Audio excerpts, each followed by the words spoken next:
দেশের মানুষের কাছে 9 বছর আন্দোলন করার পর বাংলাদেশের মানুষ 91 সালে বেগম খালেদা জিয়াকে রাজার চেয়ারে বসিয়েছে।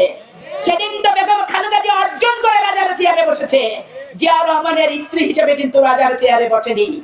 আজকে তারেক রহমান বাংলাদেশে আসছে, ওই 11 সরকারের শর্তই ছিল দেশকে নির্বাচন নিতে পারো, তোমার ওই 2 ছেলেকে নির্বাসনে পাঠাতে হবে। বেগম খালেদা জিয়া দেখলো ব্যবসায়ী থেকে শিল্পপতি সবাইকে রাজনীতিবিদ হয়রানি করছে, চরিত্র হনন করছে, যাচ্ছে তাই মামলা দিচ্ছে। দেশবাসীকে ওই নাবিশ্বাসের হাত থেকে, আন্তর্জাতিক চক্রান্তের হাত থেকে বাঁচানোর জন্য বেগম জিয়া বললেন যে ঠিক আছে, আমি তোমাদের সাথে চুক্তি করব না যে তোমাদের অপকর্মে আমি অনুমোদন দেব, তোমাদের অপকর্মের বিচার বাংলার মাটিতে একদিন হবে। ভোট দিচ্ছ দাও, জনগণের স্বার্থে জনগণকে মুক্তি করতে গেলে আমার কলিজার টুকরা পিতাহারা 2 পুত্রকে নির্বাসনে যদি দিতে হয়, আমি মা নিজেকে তাদের তুলে দেব। সেদিনই বেগম খালেদা জিয়া, আরাফাত রহমান, তারেক রহমান পিতাহারা 2 সন্তানকে নির্বাসনে পাঠিয়ে আমাদের মতো কর্মীদেরকে নিজের সন্তান করে জীবনে সন্তানের স্বাদ পাওয়ার চেষ্টা করেছে। 5ই জানুয়ারি 2015 যখন গুলশান ভবনে আটকা পড়ল, সেই কোকো মা মা মা মা করে যে ডাকতো, স্তব্ধ নিথর দেহটা কোকোর আসলো গুলশান অফিসে মৃত লাশ হয়ে। বিদায় দেওয়া ছেলের লাশকে গ্রহণ করতে হলো বন্দিরত অবস্থায় বেগম খালেদা জিয়াকে। ক্যান্টনমেন্টে দাফন হবে জিয়ার ছেলে, সেটা পর্যন্ত দেয়নি, তাকে বনানী গোরস্থানে দাফন করা হলো। বেগম খালেদা জিয়া হাসপাতালে ভর্তির আগে সেরাকুঞ্জে গিয়েছিল, পা থেকে মাথা পর্যন্ত নির্যাতনের চিত্র আপনারা দেখেছিলেন। ধবধবে সাদা সুন্দর সতী সাবিত্রী গোলাপ ফুলের মতো পুতুলকে সেদিন কিন্তু দেখেননি, হাত পা সব ফুলে পেঁপে একাকার হয়ে গেছিল। সেই পুতুল হাসপাতালে গেল, জানটা শুধু থাকলো, ছেলে ফেরত আসলো, না পেল মাতৃস্নেহ, মা না পেল পুত্র স্নেহ। আল্লাহর দরবারে আল্লাহ নিয়ে নিল। আজকে এত হিংসা করছেন যে বেগম খালেদা জিয়ার কাছে জামাত ইসলাম ভিক্ষার মতো, ম্যাডাম 2টা জায়গায় 3টা দেন, ম্যাডাম নবাবগঞ্জটা উন্মুক্ত করেন, ম্যাডাম এটা করেন সেটা করেন। এখন এই ভিক্ষা করে সিটারারা বলছে যে তারা নির্বাচিত হবে আর আমাদের নাকি দেশ ছাড়া করবে। আজকে তাদের উদ্দেশ্যে বলতে চাই, এই মাটি মুক্তিযুদ্ধের মাটি, এই মাটি 30 লক্ষ শহীদের রক্তের বিনিময়ে অর্জিত মাটি, এই মাটি রাষ্ট্রপতি জিয়াউর রহমানের মাটি। এই মাটিতে শায়িত আছে রাষ্ট্রপতি জিয়া। এই 111 বেগম খালেদা জিয়াকে বিদেশ পাঠানোর অনেক ষড়যন্ত্র করেছে। বেগম খালেদা জিয়া বলেছে এই মাটি ছেড়ে আমাকে পৃথিবীর কোথাও তোমরা পাঠাতে পারবে না, পারবে না, পারবে না। আজকে যারা স্বাধীনতা বিরোধী, যারা মুক্তিযুদ্ধের বিরোধিতা করেছে, স্বাধীনতার বিরোধিতা করেছে, সবুজের বুকে লাল পতাকার বিরোধিতা করেছে, পশ্চিম দিগন্তে সূর্যের বিরোধিতা করেছে, তারা থাকবে এই মাটিতে। আর আমরা মুক্তিযোদ্ধারা যে মাটির জন্য যুদ্ধ করতে করতে পা থেকে মাথা পর্যন্ত ক্ষত হয়ে গেছে, আমাদের 80টা মামলার আসামি হয়েছি, 6 মাস জেল খেটেছি, বিচারপতি অশোভন কথা বলার কারণে থাপড়েছি। আজকে আমাদেরকে এই মাটি থেকে উচ্ছেদ করতে চায়।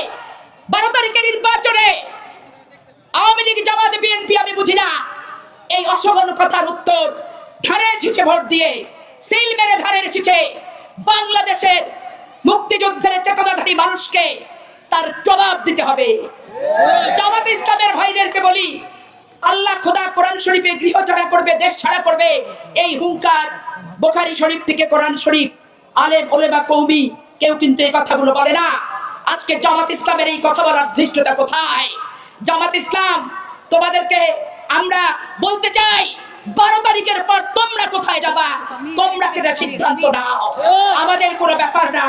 বাংলার মাটি ছেড়ে আমাদেরকে যারা ছাড়া করতে আসবে এই বাংলার মাটিতে, তাদের পতন সুনিশ্চিত, পতন সুনিশ্চিত, পতন সুনিশ্চিত। চাঁদাবাজ মুক্ত বাংলাদেশ করতে চাই, জামাতের আমির আজকে বলছে চাঁদাবাজ মুক্ত বাংলাদেশ গড়ুক, আমরাও চাই। তার আগে জামাত ইসলামের গঠনতন্ত্র থেকে হাদিয়া বন্ধ করতে হবে, বাইতুল মাল বন্ধ করতে হবে, ইয়ারতের টাকা বন্ধ করতে হবে, টাকার বিনিময়ে জালসা বন্ধ করতে হবে, ওয়াজ পয়সা দিয়ে বিক্রি করা যাবে না। এইগুলো তাদের চাঁদার উৎস। তারা আজকে ইসলামিক ব্যাংক 5,000 কর্মচারীকে ছাঁটাই করেছে শুধু জামাত ইসলাম না করার কারণে। তারা বিভিন্ন জায়গায় গুপ্ত হিসেবে ছিল, সুপ্ত হিসেবে ছিল, আমরা ওপেনে ছিলাম। কখনো মিথ্যার সাথে আপোষ করে নাই, এই জন্য তার বিরুদ্ধে অনেক ষড়যন্ত্র হয়েছে, কিন্তু সে জীবনেও মিথ্যার সাথে সে আপোষ করে নাই। আমি ওনার সন্তান হিসেবে এতটুকু আপনাদেরকে কথা দিতে পারি, আমি আপনাদের সাথে আছি, সারা জীবন থাকবো। আপনারা যদি সত্যের পথে থাকেন, ন্যায়ের পথে থাকেন, আমি সত্যের পথে ন্যায়ের পথে থেকে আপনাদের পাশে থেকে আপনাদের জন্য আমি আমৃত্যু কাজ করে যাব। আমার একটাই আমার বিশ্বাস, একটাই স্বপ্ন, দুর্নীতিমুক্ত সালতা, দুর্নীতিমুক্ত বল্লভদী, চাঁদাবাজি মুক্ত বল্লভদী, চাঁদাবাজি মুক্ত সালতা, দখলবাজি মুক্ত বল্লভদী, দখলবাজি মুক্ত সালতা আমাদের গড়তে হবে, আমাদের এই ভবিষ্যৎ প্রজন্মের জন্য। সুতরাং আমি আর কথা বাড়াবো না। আপনাদেরকে আমি সবাইকে সম্মান করি, সব প্রার্থী যারা দাঁড়াইছে নগরকান্দা সালতা সবাই সম্মানের পাত্র, কিন্তু আমরা, আমার বাপ দাদা, আমাদের 14 গোষ্ঠী, নগরকান্দা সালতা আমাদের মাটি। আমরা এই আপনারা যেভাবে আমার আব্বাকে ভালোবাসছেন, উনি যখন জেলে ছিল 2001-এ, নিজেদের পকেটের পয়সা খরচ করে ওনাকে আপনারা জিতাইছেন, ওনাকে সংসদে পাঠাইছেন। এই ভালোবাসা, এই শ্রদ্ধা, এই সম্মানের ঋণ আমি কখনো শোধ করতে পারবো না। ঋণ শোধ করার একটাই উপায়, সেটা হচ্ছে আপনাদের সেবা করা, আপনাদের পাশে থাকা, আপনাদের জন্য কাজ করা, নতুন সালতা, নগরকান্দা, নতুন বল্লভদী ইউনিয়ন গড়ে তোলা, সেইটাই আমি করতে চাই। আমাকে আপনাদের সন্তান হিসেবে শুধু এই সুযোগটা দিবেন, আমি সেটাই দোয়া করি। আমি প্রার্থী না, আপনারা প্রার্থী। আপনারা যে মুরব্বীরা বসে আছেন, মা বোনরা বসে আছেন, প্রত্যেকে আপনারা ধানের শীষের প্রার্থী। প্রত্যেকে দয়া করে এই 4-5টা দিন আপনারা ঘরে ঘরে গিয়ে ধানের শীষের বার্তাটা রিঙ্কু হয়ে, ওবায়দুর রহমান হয়ে ধানের শীষের বার্তাটা আপনারা পৌঁছাই দিবেন। সকাল বেলা আপনারা 12 তারিখে ভোট দিতে যাবেন এবং ভোট দিয়ে এসে অন্য কাজ করবেন, এবং 11 তারিখ থেকে 12 তারিখ রাত পর্যন্ত প্রত্যেকটা ধানের শীষের ভোট রক্ষা কবচের মতো পাহারা দিতে হবে। কাউকে ছোট করে দেখা যাবে না। ভোটের মাঠে ষড়যন্ত্র চলতেছে, সেই ষড়যন্ত্র নস্যাৎ করতে হবে, এবং পায়ে পাড়া দিয়ে ঝগড়া করতে আসবে, পায়ে পাড়া দিয়ে ঝগড়া করা যাবে না। আমাদের সুষ্ঠুভাবে মাথা ঠান্ডা রেখে জনগণের পাশে থেকে জনগণের ভোট যেতে হবে, তাদের সেবা করতে হবে, এটাই আমাদের কাজ।